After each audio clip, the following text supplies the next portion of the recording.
Hello বন্ধুরা, আজকে আমরা সবাই মিলে এয়ারপোর্টে যাচ্ছি, কারণ আজকে আমার মামা আসবে। তাই আমরা সবাই বলতে আমি, মা, দিদা, মাসি সবাই মিলে একসঙ্গে যাচ্ছি। বন্ধুরা, আমরা গান শুনতে শুনতে গাইতে যাচ্ছিলাম, আর চারিদিকের গাছপালা দেখো কত সুন্দর, আকাশটাও কত সুন্দর। এইগুলো দেখতে দেখতে আমরা এয়ারপোর্টের দিকে যাচ্ছি। বন্ধুরা, আমাদের যেতে যেতে সন্ধ্যা লেগে গেছিল, আর আকাশটা দেখো এখন পুরো কমলা কালার হয়ে গেছে, আর উপরের দিকে নীল। বন্ধুরা, আকাশটা সামনের থেকে দেখতে আরও ভালো লাগছে, আর রাস্তাও ভালো লাগছে দেখতে। আর আমি প্রথমবার এই যে গাড়িতে করে এয়ারপোর্ট যাচ্ছি, আগে কোনোবার যাইনি, আর খুব ভালোই লাগছে। আর তোমরা কে কে এয়ারপোর্টে গেছো কমেন্ট করে জানাও। বন্ধুরা, আমরা 2 ঘন্টা পর এয়ারপোর্ট পৌঁছে গেছি, আর আমরা গাড়িটা পার্কিং করব, তাই পার্কিংয়ের জায়গায় চলে আসলাম।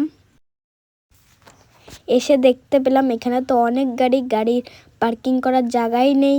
বন্ধুরা, গাড়িটা পার্কিং করে আমরা সবাই মিলে এয়ারপোর্টের দিকে রওনা দিলাম।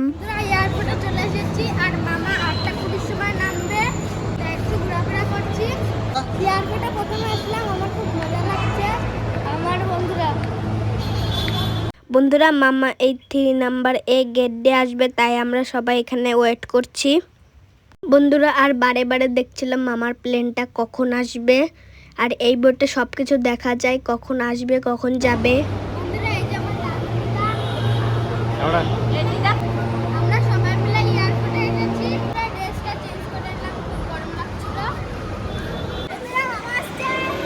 বন্ধুরা, মামা এই 3 নাম্বার গেট দিয়ে আসবে, আর মামা 3 নাম্বার গেট দিয়ে আসলো, আর আমি আর আমার একটা দাদা মামাকে জড়িয়ে ধরলাম।